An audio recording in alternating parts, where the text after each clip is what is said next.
4-5 ತಿಂಗಳಿಂದ ಮನೆ ಮಠ ಎಲ್ಲ ಬಿಟ್ಟೆಲ್ಲ ಬಂದಿದ್ದೀರಾ? ಎಷ್ಟ್ ಜನ ಬಂದಿದ್ದೀರಪ್ಪ? ಸರ್ ನಾವು ಒಂದ್ 15 ಜನ ಇದೀವಿ. 15 ಜನ. ಹೌದು, 15 ಜನ ಇದೀವಿ. ಅಲ್ಲ, ಒಂದ್ ನಿಮಿಷ. 6 ತಿಂಗಳಿಂದ ಹೆಂಗ್ರಿ ನಿಮ್ಮ ಬದುಕಿಗೆ?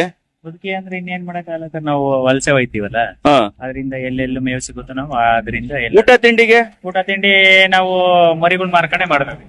ಒಂದ್ ಕುರಿ ಬೇಕಾದಾಗ ಮಾರ್ಕೋತೀರಾ, ಊಟ ಮಾಡ್ಕೊಳ್ತೀರಾ? ಚಿಕ್ಕ ಮರಿಗಳು ಮಾರೋದು, ಮಾರ್ಕೊಂಡು ಊಟ ಮಾಡ್ತೀವಿ.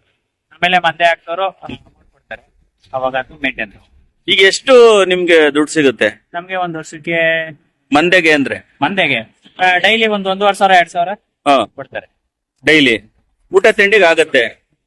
ಕುರಿನ ಮೇಯಿಸ್ಕೊಂಡು ಮೇವ್ ಎಲ್ಲಿ ಸಿಗುತ್ತೆ ಸರ್ ನಮ್ಗೆ ಅಲ್ಲಿ ಬೇಕಾಗಿರೋ ಈ ಕಡೆ ಹಾ ಮೇವ್ ಎಲ್ಲಿ ಸಿಗುತ್ತೋ ಅಲ್ಲಿ. ಹಾ. ನಿಮ್ಮ ಎಷ್ಟು ಕುರಿ ಇದೆ ಸರ್ ನಮ್ದು ಟೋಟಲ್ 3 ಬ್ಯಾಚ್ ಇದೆ. ಹಾ. 1 ವರ್ಷ ಕೋಟಿ ಕುಳ ಗುರು ನೀನು. ಹಾ? 1,000 ಇದೆ ಒಂದ್ ಕುರಿ ಎಷ್ಟು ಬೆಲೆ ಬೀಳುತ್ತೆ ಸರ್.